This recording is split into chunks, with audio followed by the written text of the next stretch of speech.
북으로 소란한 세상을 이롭게 하라. 안녕하세요. 북마스터 진양입니다. 안녕하세요. 이창현입니다. 안녕하세요. 북소리의 언데드 허입니다.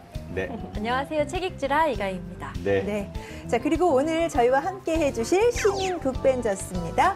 직접 소개 부탁드릴게요. 네, 안녕하세요. 광주에서 온 동네 책방을 운영하는 이진숙입니다. 네, 반갑습니다. 반갑습니다.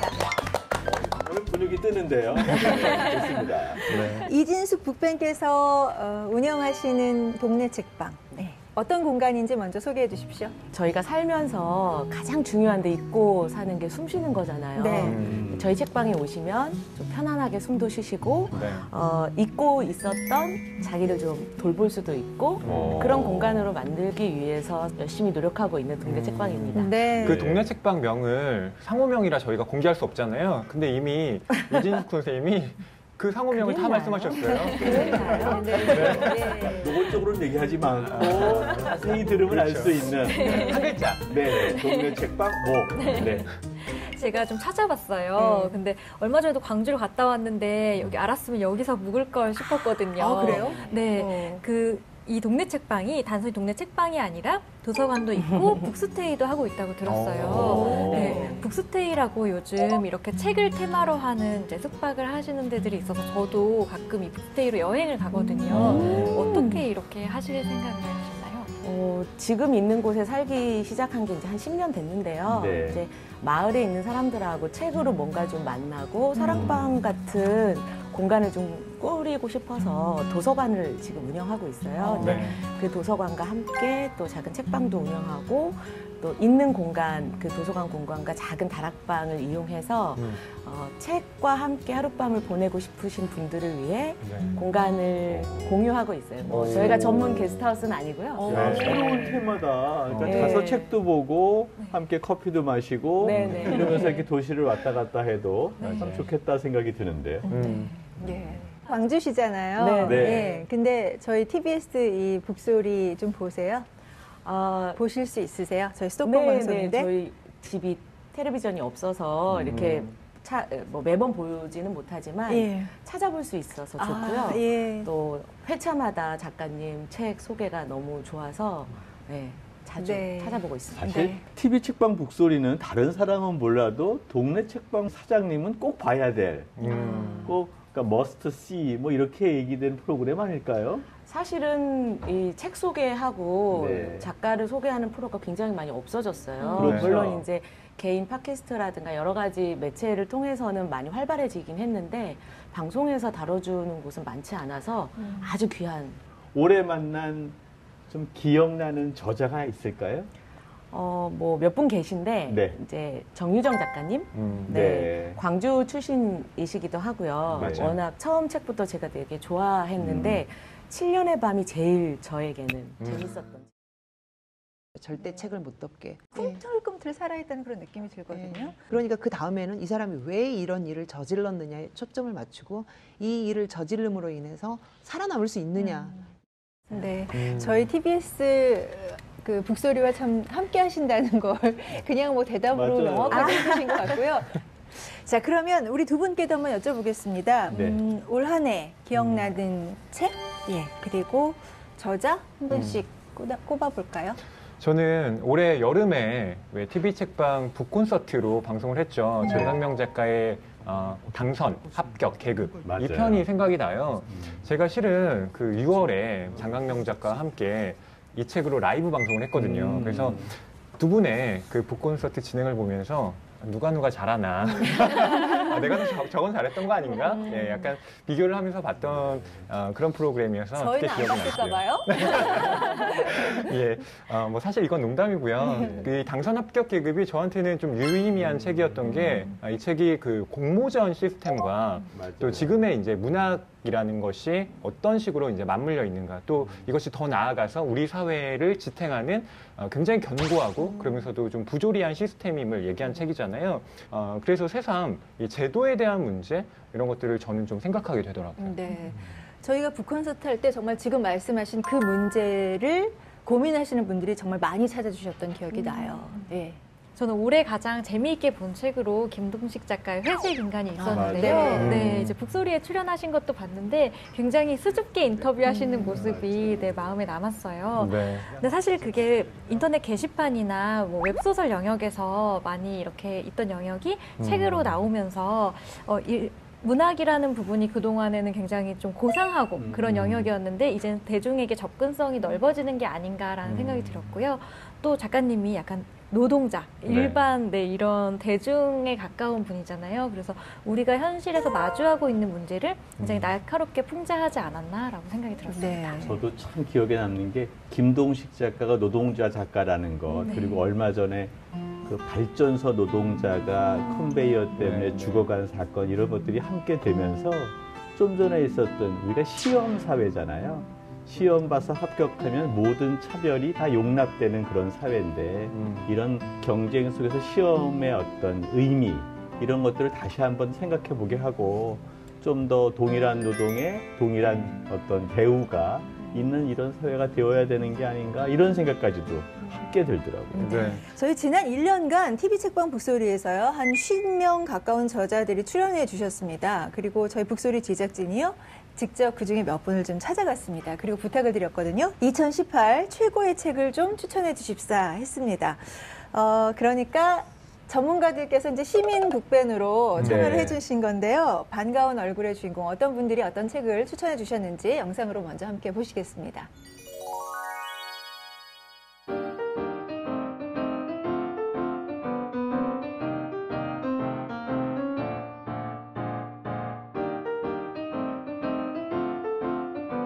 안녕하세요. 저는 홍익대학교 건축학과 교수 유현준입니다. 제가 오늘 소개해드릴 책은 지금 보시는 21세기를 위한 21가지 재현이라는 유발 하라리의 어떻게 보면 그 시리즈 세 번째 책입니다. 이 책은 현재 지금 전 세계적으로 인류가 가지고 있는 현재의 모습을 아주 단층 촬영을 잘 한 것 같아요. 21개의 시티 촬영 사진을 보는 것 같이 현대 인류의 어떤 모습들을 정치적인 거, 경제적인 거, 사회 현상들, 종교적인 문제 등 이런 것들을 아주 되게 재미나게 잘 분석해놨더라고요. 건축으로 치면 저희는 이제 그 건물 내부를 보기 위해서 단면도를 잘라서 보는데, 예를 치면 이 각도로도 자르고 이 각도로도 자르고 한 21가지 다양한 각도에서 단면도를 자른 그런 책이다라고 저는 생각을 해요. 여기 제가 엄청 줄을 치면서 봤는데 되게 재미난 부분이 있어서 읽어드릴게요. 이어서 IS는 프랑스 공군에 의해 살해된 모든 무슬림은 순교자이며 지금은 천국에서 영원한 복을 누리고 있다고 선언했다. 여기에서 말이 안 되는 부분이 있다. 실제로 프랑스 공군에 의해 살해된 순교자가 지금은 천국에 있다면 왜 그에 대한 보복을 해야 하나? 정확히 무엇에 대한 보복이란 말인가? 사람들을 천국에 보낸 데 대한 보복인가? 아주 단순하게 이유를 따져보면 말이 안 되는 것들에 대해서 되게 조목조목 이분이 그 책을 쓰는 스타일이 별로 이렇게 흥분하지도 않고 이렇게 차분하게 사람들을 까는 그런 얘기들이 되게 재미난 게 많습니다. 네, 오늘 첫 번째 북벤저스 만나보셨습니다. 건축가 유현준 교수인데요. 오랜만에 뵈니까 또 참 반갑네요. 지난해에도 우리 만났었죠? 2017년 9월에 저와 또 진양의 북마스터가 함께 북콘서트 진행을 했거든요. 그때 일부 출연자가 바로 유현준 교수였습니다. 네. 그때 굉장히 땀을 흘리셨던 기억이 나요. 더웠어요. 막 햇살이. 햇빛을 쫙 맞아요. 받으면서 이거 언제 끝나지? 언제 끝나지? 뭐 이렇게 시계를 보셨던 네. 그런 기억이 나고, 또 2부에서는 그 장동선 박사가 출연을 했잖아요. 맞아요. 예. 예, 그때는 이제 진양의 북마스터가 가시고 제가 이제 진행을 했는데, 공교롭게도 그 두 분이 얼마 안 있다가 알쓸신잡 2에 나란히 출연을 하게 되셨어요. 아, 우리 그 프로그램 때문에. 그러니까요. 저만 쏙 빼놓고. 타방송사에서 이렇게 다 빼가도 되는 겁니까? 아, 그런 식이라. 네. 그러니까요. 북소리에 나오면 이제 다 유명해지는 게 아닌가 싶은데요. 저도 그랬으면 좋겠네요. 아, 이번 팀은 유명한 분들을 저희가 모셨습니다. 이미 네. 유명해지신. 네, 저도 유현준 교수님 정말 좋아하는데요. 네, 교수님 같은 분이 들어오신다면 수업에 정말 수업을 땡땡이 치지 않을 것 같다. 네, 그런 생각이 드는데요. 올해 나온 어디서 살 것인가는 나오자마자 베스트셀러가 되었는데요. 네. 저도 이제 그 책을 보면서 건축학과는 이런 눈으로 세상을 보는구나라는 시선이 굉장히 새로웠어요. 특히 저는 인상 깊었던 게 도시의 진화 과정이 사실은 사람들이 고립되고 외로운 방향으로 진화하는 것은 아닌가. 뭐 골목길에 대한 이야기 이런 것도 것들이 굉장히 인상 깊었습니다. 네.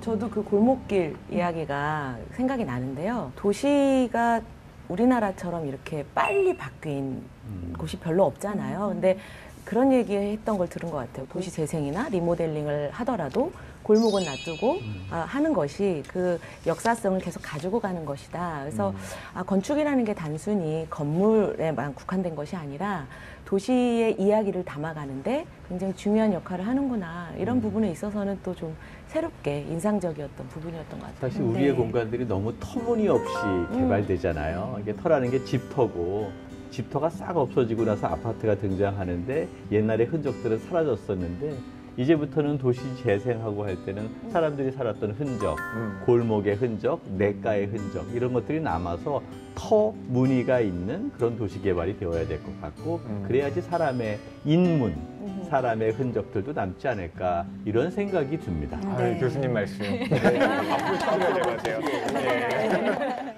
자, 유현준 교수께서 유발 하라리의 21세기를 위한 21가지 제언을 올해의 책으로 추천해 주셨습니다. 사실 이 책은요, 지금 빌 게이츠가 올해의 책 5권 추천한 것 중에 하나이기도 하고요. 저도 사실 올해 한 권?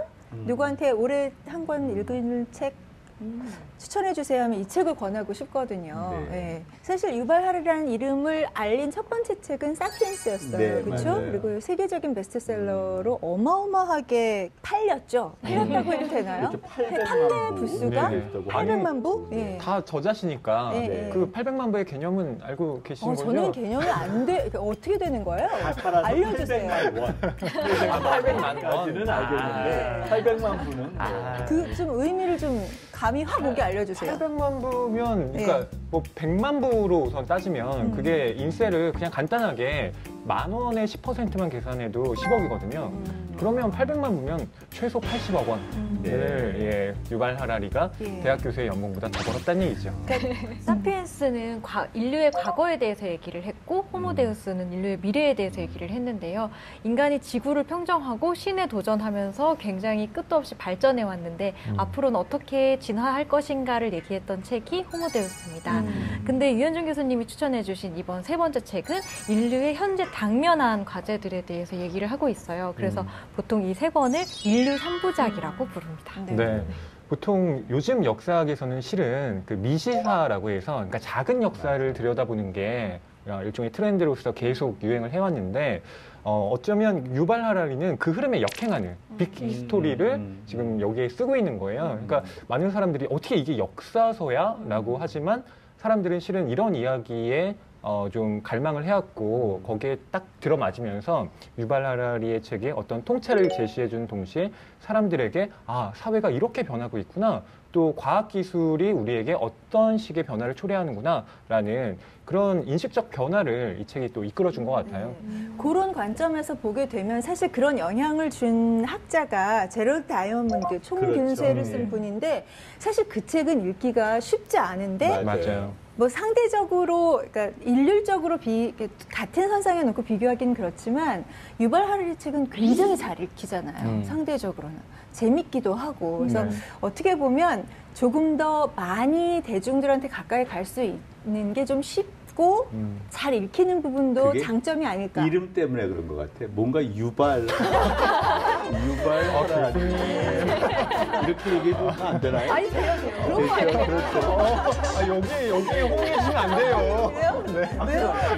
이건 안 돼요. 너무 맞는 것 같아요. 사실은 역사학자 그러면 우리 좀 어렵잖아요. 막 외워야 되는 건데 이분이 그 히브리 대학 역사학 교수 아니에요. 네. 그러면서 하나의 유인원이 어떻게 지구라는 행상에서 나름대로 지배력을 행사하고 문명을 만들어가는 과정 이런 것들을 잘 표현했다는 점에서 인간의 역할을 다시 한번 되돌아보게 하는 그런 의미 있는 책이 아니었나 생각이 들어요. 네. 그래서 아마 인간이란 무엇인가에 대한 근본적 고민을 갖고 있는 요즘 현대인들에게 그만큼 임팩트가 있었던 게 아닌가 생각해 봅니다. 네. 이렇게 책이 많이 팔렸다는데 다 어디서 사시었을까? 네, 물론 저희 책방에서도 인기 있는 책 중에 하나이긴 했고요. 근데 사실 솔직히 커밍아웃 하자면 책방을 운영하다 보면 이렇게 두꺼운 책은 가만히 앉아서 볼 수가 없습니다. 시간이 네. 그런데 그렇지만 또 이 하라리의 특징이 아까 말씀하신 것처럼 굉장히 쉽게 읽히게 또 책을 쓰시잖아요. 그래서 이렇게 아무데나 이렇게 딱 펼쳐가지고 내가 원하는 그 꼭지 주제를 보고 이렇게 펼쳐서 읽어도 충분히 읽힐 수 있는 책이어서 재밌게 읽었고요. 앞부분은 역시 인간이란 종족은 안 되는 것인가 막 이러면서 읽었다면 뒤에 가서는 그나마 그래도 좀 희망을 볼 수 있는 이야기들이 나와서 그나마 좀 다행이다 하고 책을 덮었습니다. 저는 이 책에서 교육 부분이 특히 인상적이더라고요. 거기 보면 유발 하라리가 청소년들에게 어른들 말 너무 믿지 마 라고 얘기하거든요. 그래서 이거다. 내가 어디 가서 강연을 할 때 여러분 제 말을 듣고 있지만 여러분 제 말 너무 믿지 마세요 라고 먼저 전제를 깔아야겠구나 싶더라고요.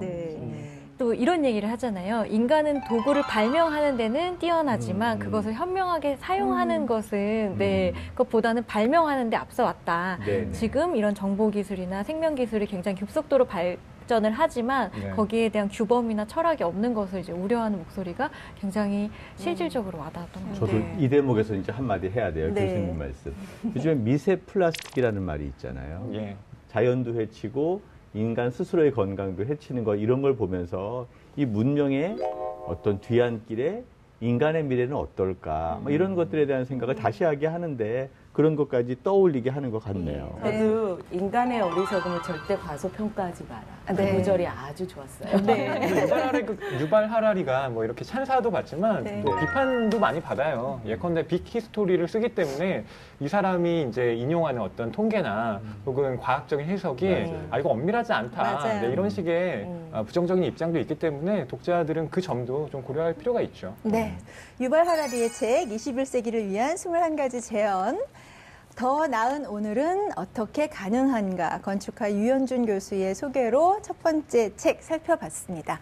다음은 어떤 북벤저스가 추천하신 어떤 책인지 역시 영상 보고 말씀 나누겠습니다.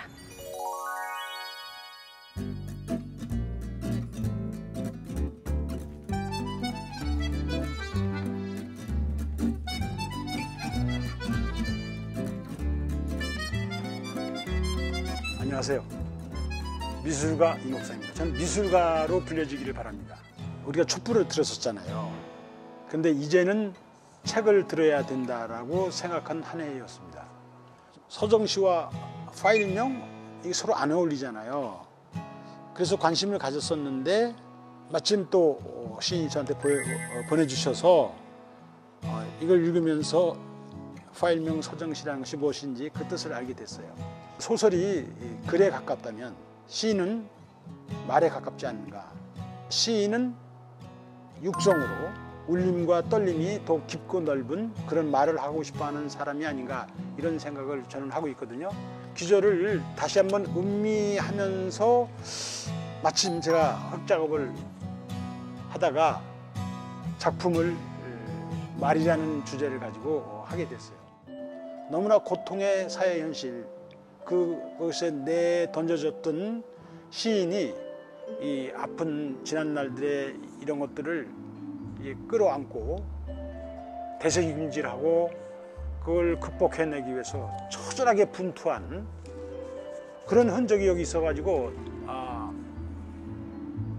참 읽으면서 힘들었지만 또 한편 다 읽고 나니까 너무 제 자신도 정리되는 것 같은 그런 느낌을 받았던 시예요.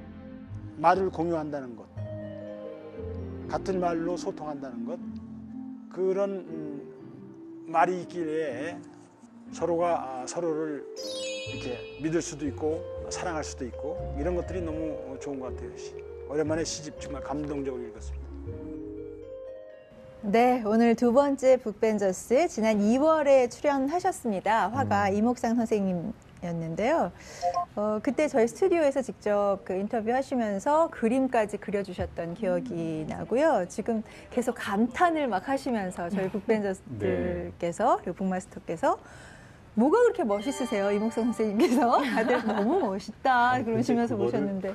시와 소설을 구분한다는 거, 네. 글과 말로 비유한다는 거 엄청난 것 같아요. 네. 시는 말이고 소설은 글이다. 예. 그러면서 이 시인의 의미를 다루었다는 게 원래 옛날에 시서화 3절이라고 그러잖아요. 그래서 조선시대에 이른바 제대로 된 그 식자라고 한다면 네. 시서와 3절이 훌륭해야 된다고 하는 건데 시를 쓰고 서, 문장을 해야 되고 화, 그림까지 쳐야 되는 이건데 이목상 선생님이 그러신 게 아닌가 생각이 드네요.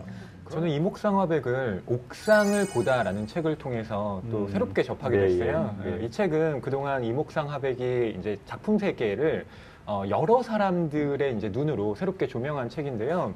거기에 보면 정말 뭐 문학평론가 고 황현산 선생부터 뭐 소설가 윤우명 선생까지 우리 문학의 내로라는 사람들이 이 그림에 대한 또 작품에 대한 얘기를 써놨거든요. 그래서 이목상 작품 세계를 이해하는데 그 책이 상당히 도움이 되고요. 또 무엇보다 이목상 선생이 본인을 나는 화백이라기보다는 실은 소셜 디자이너, 사회 연출가다라고 얘기한 부분이 저한테는 좀 인상 깊었어요. 네. 그 챕터 중에 내가 쓴 게 있는데 그건 못 봤어요. 아니 근데 왜 언급을 안 하셨어요? 언급할까 말까 하다가 눈빛이 아까 왔는데 제가 그래서 뭐라고 얘기를 했냐 하면 네. 민중미술 뭐 이렇게 이제 이목상 선생님을 표현을 하세요. 그런데 이제 민중이라는 게 워낙 다양하고 또 특정 시기만 한정된 거니까 이목상을 설명하려면 무엇을 해야 될까?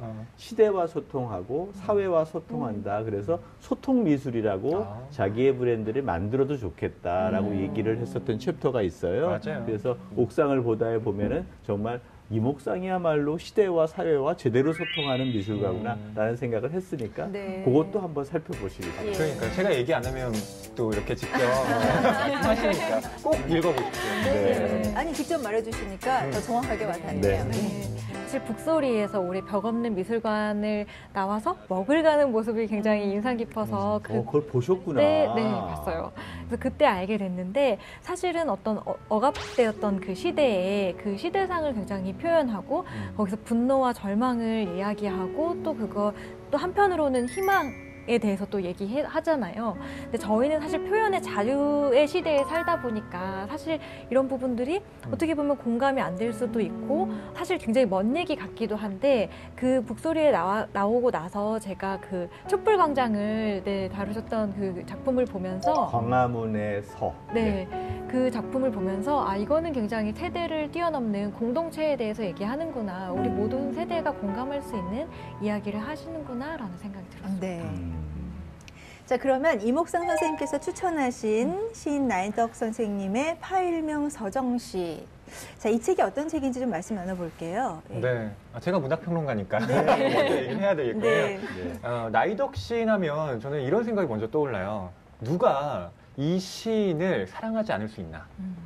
네, 평당과 대중이 모두 사랑하는 시인입니다. 너무 일상적인 호평이다. 그래요? 근데 진짜로 그래요.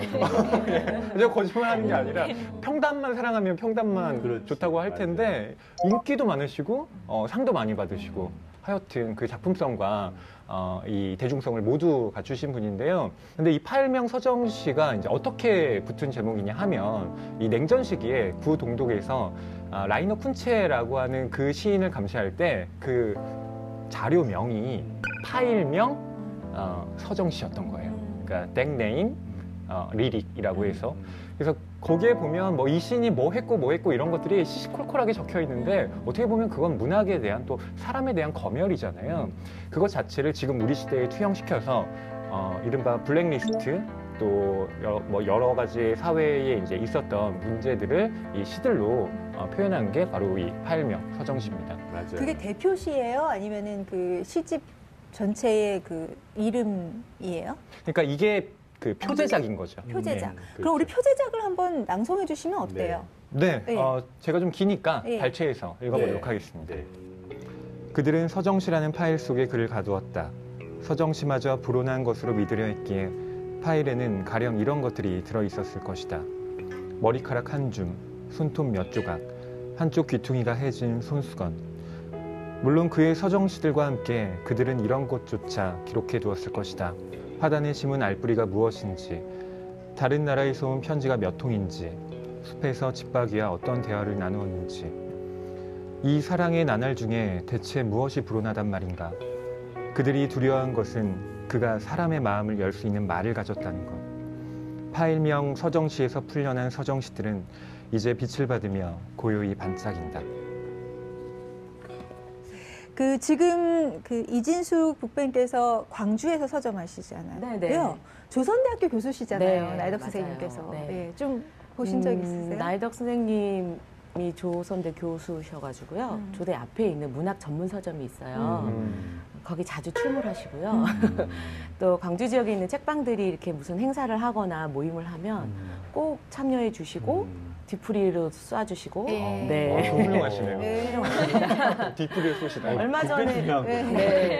얼마 전에 이 파일명 서정시 출간 기념 낭송회도 있었는데요. 직접 시를 읽어주시고 거기에 따라서 어떻게 이 시를 내가 쓰게 됐는지 또 말해 주시고 이게 거의 과장해서 밤새도록 진행됐다고. 그러니까 나이덕 시인만 읽으신 게 아니라 거기에 같이 참여했던 젊은 시인들도 또 시를 읽고 문학을 공부하는 대학생 친구들도 또 시를 읽고 막 이러면서 아주 엄청난 시간이었었다고 책방지기께서 엄청 자랑을 하시더라고요. 저는 여행 에세이를 쓰시고 나서 인터뷰를 했거든요, 올해. 근데 정말 깜짝 놀란 게 시인이신데 이렇게 말씀을 조리 있게 논리적으로 하시는 시인을 처음 만났어요. 물론 교수님이시니까 맞아. 당연히 그러시겠지라는 교수가 전제를 다 그렇진 않아요. 예. 네. 처음이라 그러시면 그동안 만났던 시인들이 굉장히 아니, 슬퍼하겠네요. 오늘 좀 분위기가 이상해요. 그러니까 의외로 제가 아나운서였지만 주어와 수어가 잘 맞아떨어지는 말을 제대로 하지 못하거든요. 맞아요. 예.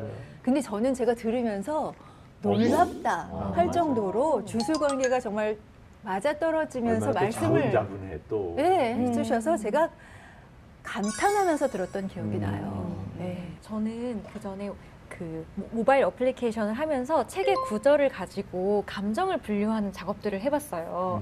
근데 이게 문학이나 시 같은 경우는 전혀 안 되는 거예요. 왜냐면 지금 이 시집도 서정시라는 제목답게 언어나 단어가 굉장히 아름답거든요. 근데 그걸 읽으면서도 내 머릿속에 그려지는 심상은 굉장히 고통스럽고 아프고 뭐 이런 심상이 맞아요. 떠올랐어요. 그러니까 이 아름다운 언어를 가지고 그런 심상을 만들어내는 게 이게 정말 어떤 시의 묘미가 아닌가 그런 생각을 했고 또 아까 말씀해 주신 것처럼 그런 고통을 아름다운 시로 만들어내기까지 자기 안에서 그 굉장한 고통이나 그렇죠. 이런 성찰 같은 걸 많이 하고 나왔지 않았을까라는 걸 생각하니까 또 정말 읽는 내내 먹먹하고 힘들었던 그런 기분이 들었어요. 네, 저희 TV 책방 북소리 함께 하고 계십니다. 이제 마지막 세 번째 북벤저스 찾아갔습니다. 어떤 분이신지 어떤 책인지 역시 화면 먼저 보시겠습니다.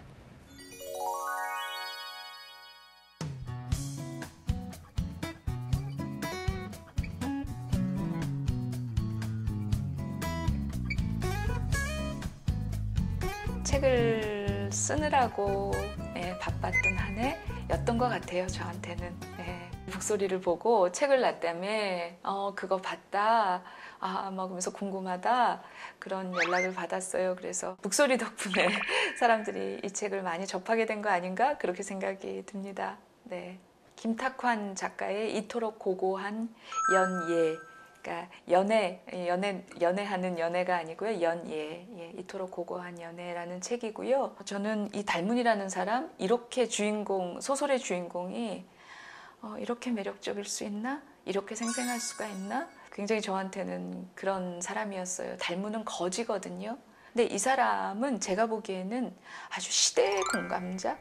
공감의 그냥 어떤 화신과 같은, 공감이라는 게 무엇인지 자기 삶에서 그대로 보여주는 사람을 김탁환 작가가 굉장히 이렇게 담담하게 촘촘하게 아주 생생하게 그려줬는데, 죽은 사람도 살리는 힘이 저는 사실 공감이라고 생각하거든요. 근데 그 공감의 거의 끝점을 보여준 주인공이었다. 사람이라는 것은 이럴 수 있다, 이런 존재다 라는 것을 믿었기 때문에 이런 소설을 쓰지 않았을까요? 그런 측면에서 김탁환 작가는 진짜 치유자이기도 하고 공감자 아닐까? 저 혼자 그렇게 상상을 해보죠. 이런 사람을 현실에서 만날 수 있게 펼쳐줘서 고맙다는 얘기를 하고 싶어요.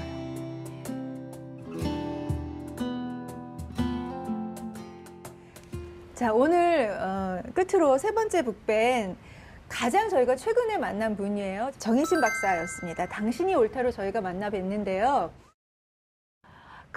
그래서 그런 식으로 넌 생각했구나. 스스로 치유받고 치유할 수 있는 그런 뭔가 방법이 있어야 된다. 드러난 현상을 얘기하는 것만으로는 그 현상을 치유할 수 없다. 네. 당신이 옳다라는 책을 보면서 사실 누구나 다 마음 한 구석 늘 이렇게 좀 허전하고 나는 왜 이럴까 이런 답답함들이 있는 상황이었던 것 같은데요. 당신이 옳아라고 누군가 긍정의 힘, 그게 우리를 움직이기도 하잖아요. 그래서 정혜신 선생님이 이 책을 쓰면서 정말 많은 사람들을 치유해 주신 것 같고 나 또한 치유받았다라는 생각이 드는 거예요. 그리고 또 하나, 의사는 이래야 하고 상담은 이래야 된다는 것, 그런 고정관념 버리고 그냥 당신이 옳다라는 이야기를 사회적으로 해줄 수 있는 역할, 너무 좋다고 얘기하길래 그게 어쩌면 나의 고민과 나의 솔루션인 것 같아서 너무 좋았어요. 어떻게 보면은 그러면 이창현 북마스터께서는 올해의 책으로 당신이 옳다를 맞아요. 네, 선정하셨다고 해도 과언이 그러실 것 아니겠네요. 같아요. 맞아요. 그 말 한마디, 당신이 오라라고 얘기해 주는 것, 그것이 그것 이상 뭐가 있겠나 생각도 네. 들었었어요. 네. 모르십니다. 맞습니다. 감사합니다. 근데 저는 이 광주분이 책을 아주 훌륭하네요. 네. 이 책을 읽으면서 좀 뜨끔했던 건 이런 거예요. 진짜 공감을 하려면 나와 너의 경계를 명확하게 규정할 필요가 있다라는 오히려 거죠. 명확하게 그렇죠. 다 허무는 게 아니라 예. 맞습니다. 그러니까 가짜 위로가 될 수도 있고 또 그것이 가짜 공감이 될 수 있기 때문에 나와 너의 그 경계 자체를 명확히 해야 된다는 것. 이걸 우리가 좀 분명히 기억해 둘 필요가 있을 것 같아요. 지금 열심히 지금 북콘서트를 막 전국 다니시는 것 같은데 네. 혹시 광주는 안 가셨어요? 정혜신 이제 박사님? 1월에 오십니다. 아, 그래요? 저희 네. 책방에 오십니다. 아, 그래요? 네. 지금 시즌 1 끝내시고 이제 네. 시즌 2를 준비하면서 이제 제 첫 번째로 1월에 이제 저희 책방 오시기로 광주의 했는데요. 동네 책방. 네. 광주에도 팬이 많으세요. 그래서 특별히 이제 세월호 때문에 거리의 치유자 뭐 이런 또 이름도 갖고 계신데 광주 지역에서 또 관련해서 활동했던 많은 분들을 위해서 오셔가지고 위로하시고 함께 공감하는 시간도 가져주셨었거든요. 그래서 1월을 무척 기다리고 있습니다. 아, 네. 네. 진짜. 그러시겠네요. 또 정혜신 박사님은 20, 30대 여성한테도 굉장히 인기가 있는 것 같아요. 네. 저는 잠깐 지금 자료 화면 보는데도 이렇게 정혜신 박사님 말씀만 하시면 눈물이 그렇지, 자꾸 날 것 맞아, 같아요. 맞아. 내 마음을 다 알아주는 것 같고, 맞아. 네, 그런 생각이 드는데요. 제가 이제 올해는 우울이라는 주제, 마음이라는 주제로 이렇게 프로젝트를 많이 하면서 좀 기존의 책이나 이런 데서 아쉬웠던 거는 기승전 병원, 기승전 전문가, 약간 맞아. 이런 답밖에 드릴 수 없는 게 굉장히 아쉬웠는데, 이제 아까 말씀하신 대로 선생님이 이제 모든 걸 넘어서 기존의 그런 걸 넘어서 새로운 방안으로 내 옆 사람에 대한 무한한 지지, 믿음, 그리고 또 나 자신에 대한 그런 신뢰, 믿음 이런 것들이 사실 사람을 살리겠구나. 네, 그런 생각이 들어서 정말 좋은 저한테도 올해 중요한 책이었습니다. 맞아요. 네, 예. 자, 그러면은 정혜신 선생님께서 추천해주신 책 얘기를 좀 본격적으로 해볼까요? 네. 이토록 고고한 연애였습니다. 맞아요. 이 책은 저에게도 올해의 책입니다. 아, 그러세요? 네. 네. 오늘 완전히 지지를 받네요. 김탁관 선생님 기쁘시겠는데. 네. 전국 투어를 하시면서 저희 책방에 오셨었거든요. 이제 그때부터 이제 인연이 되었는데 특별히 이제 이 이토록 고고한 연애는 저희 그 광주 지역에 있는 이제 TV 책방 북소리에도 출연하셨었잖아요. 그렇죠. 그것도 또 같이 보고 그리고 나서 작가님 오셔서 독서 후 모임으로 닮은방 광주를 했었습니다. 네. 그래서 아주 좀 시간이 많지 않아서 좀 아쉬웠지만 굉장히 아주 예, 어떠세요? 이렇게 독자들이 모여서 독서 토론을 하고 난 이후에 어떤 네. 느낌들이 좀 달라질 것 같아요. 그날은 아주 질문이 많이 쏟아졌습니다. 이제 다 책을 읽고 오셨기 때문에 뭐 예를 들어서 닮은이 진짜 실존 인물이 맞냐, 그리고 선하다는 게 뭘까, 선한 것이 이 사회를 구원할 수 있느냐, 무언가를 많이 갖는 것과 전혀 없이 사는 것, 뭐 하여간 질문이 정말 많이 쏟아졌어요. 그래서 끝나고 나서 저희들끼리도 무슨 얘기하면 한동안은 달문이라면 어떻게 했을까 이런 질문들을 그렇지. 막 주고받을 정도로 예. 네 그래서 책 하나가 이렇게 여러 생각을 할 수 있게 하는구나 예. 굉장한 경험이었어요. 달문화돼서 생각을 하는 네. 그런 경험을 맞아요. 하셨군요. 예. 자, 그러면 두 분 전문가께서는 어떤 말씀을 해주시겠습니까? 아마 달문에 대해선 우리나라 고등학생들은 다 알고 있을 거예요. 이게 문학 시간에 광문자전이라는 그렇죠. 작품을 통해서 배우게 되거든요. 연한 박지원이 이 작품을 썼는데 실은 이토록 고고한 연애도 그 광문자전에 또 바탕을 두고 있는 거죠. 김탁한 작가가 왜 광문, 그러니까 달문의 이야기를 썼을까? 그건 세월호 사건과 또 관련이 있습니다. 세월호 사건 이후에 김탁한 작가가 많은 분들을 만나면서 세상이 이렇게 착하고 또 다른 사람들의 아픔에 깊이 공감하는 사람들이 있구나라고 느꼈대요. 그걸 꼭 소설로 써봐야겠다라고 생각했고 역사에서 그 인물을 찾았던 게 바로 이 달문이었던 거죠. 그렇기 때문에 이 소설은 그냥 나온 게 아니라 지금 우리 시대와 접합하면서 탄생한 역사 소설이다. 이렇게 또 정의할 수 있을 것 같습니다. 김탁한 작가님도 책의 말미에 이런 얘기 하셨어요. 달문이란 이런 인물이 내가 앞으로도 소설 열심히 쓰겠지만 또 나올 수 있을지 모르겠다. 근데 지금은 좋은 사람에 대해서 써야 할 때라고 생각했다. 네, 그게 촛불 시민들 사이에서 나는 그것을 이제 보았고 그 용기를 얻어서 이걸 쓰게 됐다라는 얘기를 하셨거든요. 저는 그런 걸 보면 저도 김탁한 작가님 굉장히 좋아하는데 아까 이목상 선생님하고도 굉장히 또 겹친다는 그렇죠. 생각이 들어요. 네. 네, 이 세대를 살아가면서 이 시대를 굉장히 똑똑히 기억하겠다. 이거 약간 이제 인증샷처럼 정말 생생하게 남기겠다라고 하는 그런 작가님의 이런 정신이 굉장히 담기지 않았나라는 생각이 듭니다. 네. 정혜신 박사님하고 김탁관 작가의 어떤 공감? 그 공감 코드가 확실하게 맞은 것 같아요. 그게 개인적 공감이 아니라 우리 시대가 갖고 있는 나름대로의 이 시대 정신이 있잖아요. 뭐 세월호라든지 블랙리스트라든지 또 촛불 시민혁명 이런 모든 시대적 이 환경이 때로는 이목상 선생님에게, 때로는 정혜신 선생님에게, 김탁관 선생님에게 같이 영향을 미쳐서 우리가 동시대적 공감을 하고 있는 것이다. 이렇게 설명할 수도 있겠네요. 네. 자, 오늘은 2018년 한 해를 마무리하는 의미에서 2018 올해의 책을 주제로 이야기를 나눴습니다. 시간 가는 줄 모르고 말씀 나눴습니다. 아주 즐거운 시간이었어요. 네. 여러분 아니, 어떠셨어요? 벌써 끝나요? 벌써 끝이에요. 이상하다. 오늘 너무 빨리 갔다. 예, 아쉬우신 것 같으니까 끝으로 네. 하나만 더 드릴게요. 네. 그러면 북벤저 세 분과 북마스터 한 분께 네. 공통 질문 드리겠습니다. 이런 질문 사실 참, 어떤 답을 해주실죠? 2018년 한 해 동안 나에게 책은 네모였다. 네모안을 채워주시기 바랍니다. 허이 네, 북분께서 저부터 할게요. 네, 2018년 올해 나에게 책은 공간 침입자였다. 네, 전 이렇게 정의하고 싶어요.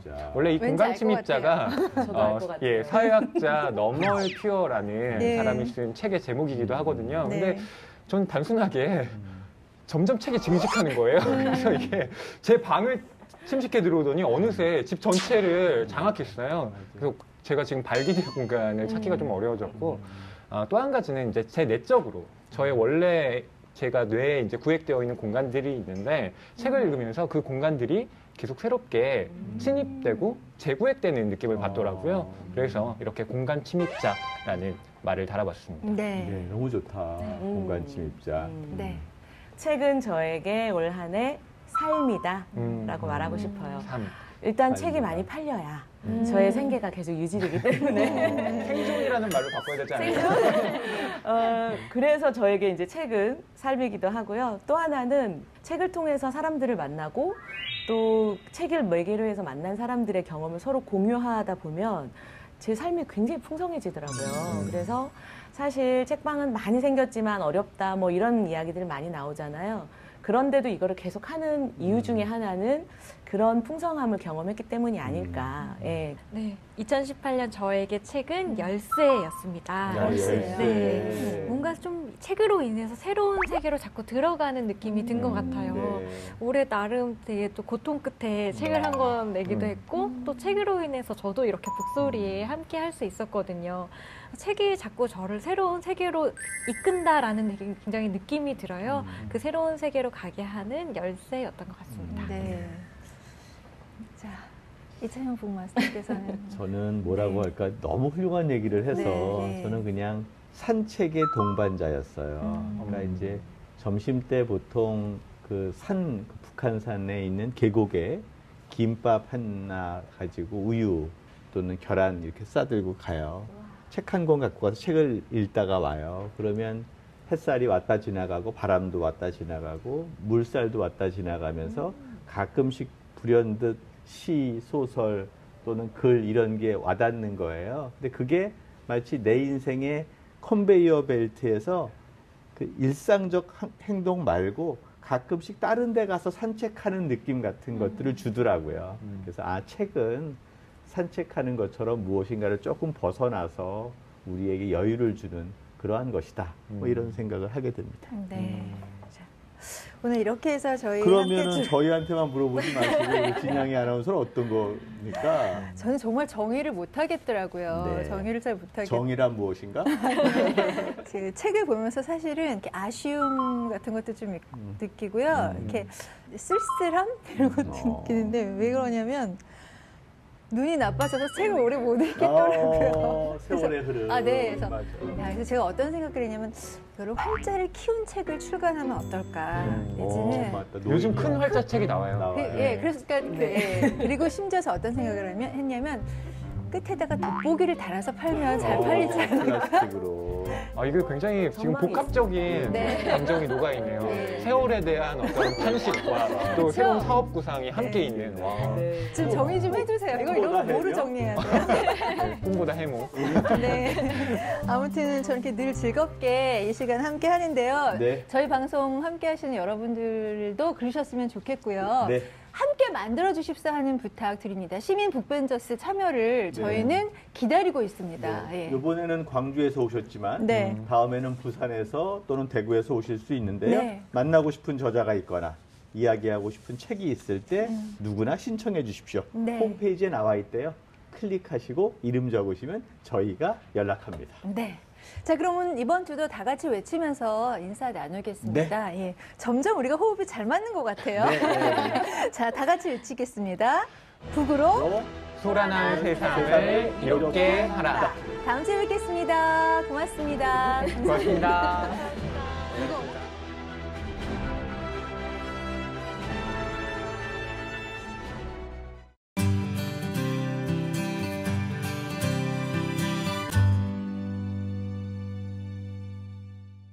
반갑습니다. 안희건입니다. 저는 이제 릴레이를 이어받았습니다. 재밌게 한번 인터뷰를 해보도록 하겠습니다. 한편집에 가셨어요. 그래요? 어디 한번 빨리 보고 싶습니다. 일곤아, 너의 친구 대범이야. 지금은 또 누구보다도 친한 친구가 되고 오래된 친구가 가장 소중하다는 생각이 들더라고. 네가 읽었던 감명 깊은 책, 또 우리 시청자들에게 꼭 추천을 잘해주길 바란다. 안일곤 화이팅! 언더에서 공연하고 그럴 때 의지도 하면서 개그맨 꿈을 같이 꿈꿨던 그런 친구였습니다. 지금 또 나이 먹고 사골처럼 더 깊어진 우정이 됐습니다. 일단 제가 마인드가 하고 싶은 건 하고 살자, 좀 그런 마인드다 보니까 그냥 어차피 뭐 살면서 건강을 위해서 운동도 해야 되는데 이제 이왕이면 내가 좋아하는 거 하는 게 좋잖아요. 그리고 또 유튜브도 우연치 않게 시작을 했는데 모든 것이 제 마음대로, 반응이 없어도 제가 욕먹으면 되고 반응이 좋아도 제가 잘해서 됐다 생각하면 되기 때문에 하여튼 뭐 너무 기쁩니다. 치고 싸우지. 책임을 싸우면 누가 이길까요? 제가 항상 졌습니다, 여태까지. 제가 책한테 왜 지냐면은 이 책 한번 읽어야겠다 딱 마음 먹고 그 책을 시작을 하면요, 한 예를 들어 한 1막 2막까지 읽어요. 그 다음부터 그 자리예요. 다음 달에도 그 자리, 1년 후에도 그 자리. 제가 진 거죠. 그거를 다 읽어야 제가 이긴 게 되는데 어렵게 이겼어요. 어렵게 몇 달에 걸쳐서 앞에가 기억이 안 날 정도로. 그래서 제가 소개를 잘 할 수 있을지 모르겠어요.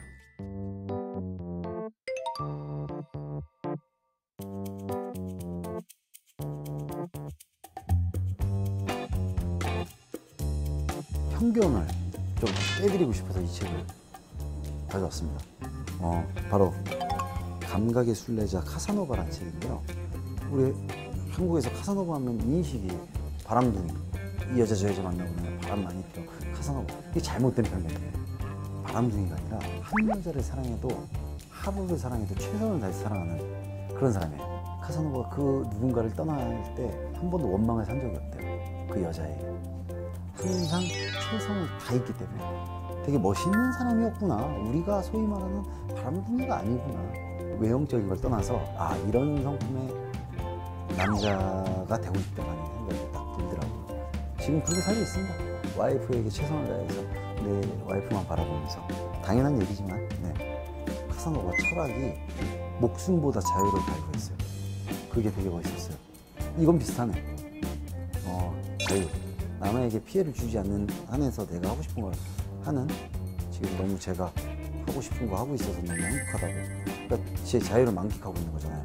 그런 부분이 저랑 너무 잘 맞고 되게 감명 깊었어요. 그래서 다음 주제는요, 저와 아주 요새 찰떡궁합을 자랑하고 있는 달인 수제자 역할을 했던 노우진 씨. 우진아, 다음 주자 너로 택했어. 많은 도움이 돼줘서 너무 고맙고, 나에게 그런 도움을 준 만큼 나도 꼭 너에게 도움을 주고 싶어.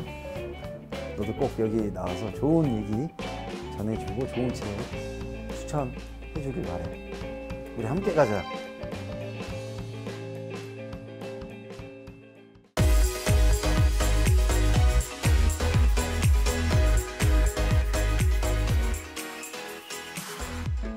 당신의 고민을 책으로 풀어드리는 해결책. 안녕하세요, 김성신입니다. 안녕하세요, 남정미입니다. 여러분 지난 한 주 동안 잘 지내셨나요? 성신쌤 잘 지내셨어요? 그럼요, 잘 지냈죠. 그런데 올해 12월도 이제 나흘밖에 남지가 않았습니다. 사랑하는 사람들하고 함께 제아의 종소리도 듣고 맞아요. 또 케이크도 맞아요. 뭐 이것이야말로 정말 소소하지만 확실한 행복이 아닐까라는 생각이 듭니다. 그런데요, 오랜만에 가족들 다 도란도란 모였는데 할 말 없어가지고 핸드폰만 보다가 아니 주무세요 이렇게 하고 들어가면 이런 상황이 되면 어떻게 돼요? 소소하지만 확실한 상막. 그렇게 되겠죠? 걱정입니다. 오늘 저희에게 사연 보내주신 분들도요, 이런 상막 때문에 조금 고민이신 분이 저희한테 보내주신 것 같거든요. 어떤 사연인지 한번 읽어보도록 하겠습니다. 안녕하세요. 딸 둘 있는 집에서 무뚝뚝한 딸을 맡고 있는 큰딸입니다. 저는 이상하게도 밖에서는 애교가 많다는 소리를 엄청 듣는데 집에서는 그 애교가 절대 안 나와요. 아빠가 오늘은 별일 없었냐? 물어보셔도 퉁명스럽게 대답이 돌아가고, 또 그거에 미안해져가지고 아빠 좋아하는 붕어빵이나 군밤 한 봉지 사야지. 그리고 쓱 내미는 그런 스타일입니다. 그렇게 30년을 살아왔는데 어느새 아빠 환갑이 한 달 남았네요. 요즘 환갑은 그냥 넘어간다 하지만 아빠가 이제는 일도 그만두시고 요즘 부쩍 외로워 보이시거든요. 아빠를 위한 특별한 선물 없을까요? 해결책에서 추천 좀 해주세요.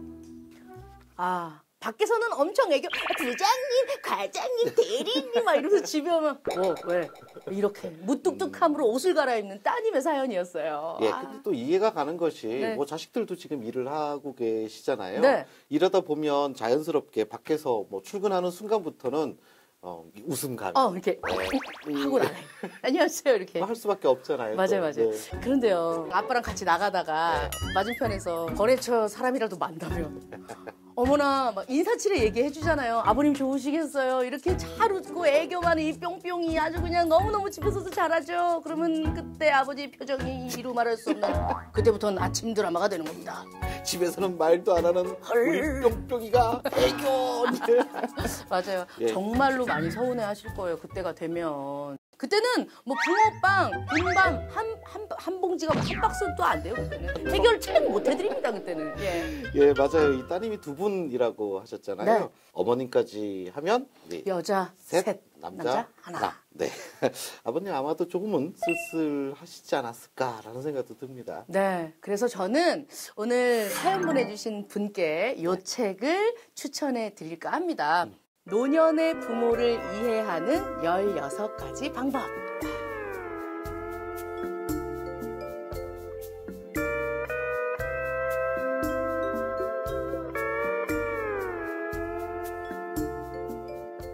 이 책은 와 정말 노인들은 왜 다 그래? 왜 한결같이 말도 못 알아듣고 날 무시하는 것 같은 거야?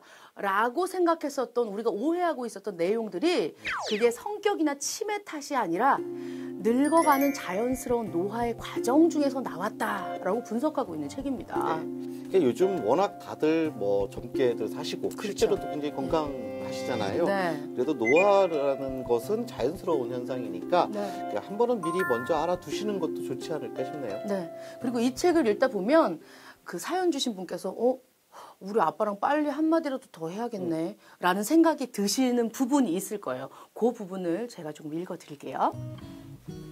타인과의 대화가 줄면 집 안에만 틀어박히게 된다. 이는 우울증으로 이어질 수 있다. 지금 아버지께서는 따님과 이야기를 하고 싶어 하시잖아요. 마음의 교류를 하고 싶어 하시는 겁니다. 저는 이야기 듣다가 갑자기 시 한 편이 떠올랐어요. 시 한 편? 예. 제가 잠깐 읽어드릴게요. 네. 나는 스스로를 연민하는 야생동물을 본 적이 없다. 얼어 죽어 나뭇가지에서 떨어지는 작은 새조차 스스로를 동정하지 않는다. 짧은 시인데요. D.H. 로렌스의 셀프 피티, 우리말로는 자기연민이라는 제목의 시인데요. 그 누구도 불쌍한 존재가 되고 싶지는 않잖아요. 더더욱이나 딸한테는. 예. 맞아요. 그래서 오늘 그 사연자님께서는 이제 노년으로 들어가시는 아버님께 정말 진정으로 위로를 좀 드리고 싶다라면 아버지가 내 아버지라서 자랑스럽다. 이렇게 한번 말씀해 보시면 어떨까 싶은데요. 네. 이렇게 따뜻한 마음을 가진 우리 김성신 평론가님, 그러면 해결책 어떤 걸 추천해 주실 건가요? 제가 오늘 추천해 드리고 싶은 책은 바로 이 책입니다. 나이 드는 맛이라는 제목의 책인데요.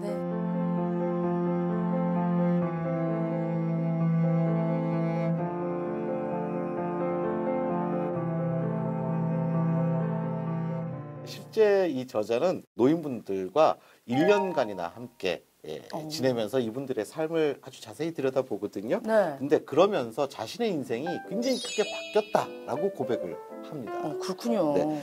완전 뉴요커라고 하는 거 보니까 약간 한 손에는 이렇게 핫초코를 들고 막 약간 man, 손주, man, what's up, man, what's up, yo, 막 이렇게 약간 우리가 생각하는 그런 거랑 좀 다른 느낌이 확 듭니다. 예. 그런데 실제 이 저자는 놀랍게도 행복해지고 싶다면 노인들처럼 살라라는 겁니다. 노인들처럼 살라. 네. 그러니까 늙음을 받아들이고 또 언젠가는 모두가 죽는다라는 사실을 인정하게 되면 우리가 인생과 행복에 대해서 바라보는 시각 그 자체가 달라질 수 있다라고 저자는 이야기하는 겁니다. 그러니까 결국 남은 삶을 채우는 건 어떻게 잘 살아야겠다라고 생각하는 이런 마음가짐에 따라서 다르다라고 얘기하는, 어떻게 보면 원효제사 해골물 같은 그런 아주 근사한 처방이네요. 예, 이 책을 환갑을 맞으신 아버지께 이 선물로 드리면서 책갈피에 편지를 하나 써서 보내드리면 어떨까요? 아버지가 이제 환갑을 맞으셨지만 여전히 저희 딸들에겐 삶의 지표입니다. 앞으로도 영원히 저는 아버지를 자랑스러워할 겁니다. 멋지게 나이 들어주셔서 고맙습니다. 요거 좀 오늘 무뚝뚝함을 담당하고 있는 큰딸님께서 사연을 보내주셨는데 진짜 이 편지 이렇게 딱 읽으시면서 아버지가 그동안 쓸쓸했었던 마음이 이렇게 싹 날아갈 것 같아요. 편지 넣어서 보내실 때 봉투에 편지만 넣어서 보내지 마시고요. 세종대왕과 신사임당 같이 넣어서 보내주시면 더더욱 기뻐하실 것 같네요. 예, 아주 좋은 편지입니다. 평소에 무뚝뚝하셨으면 쑥스러우실 수도 있어요. 하지만 이 쑥스럽더라도 한번 용기 내보실만 하지 않을까라는 생각도 들고요. 사연자님께는 오늘 저희가 추천해드린 해결책이 고민 해결에 정말 도움이 되기를 바라면서 선물로도 보내드리겠습니다. 여러분 고민이 있으실 때는요, 언제든지 저희 TV책방 북소리 문을 두드려 주십시오. 사연은 TV책방 북소리 SNS와 홈페이지 게시판을 통해 남겨주시면 됩니다. 그럼 저희는 다음 이 시간에 인사드리도록 하겠습니다. 여러분 안녕.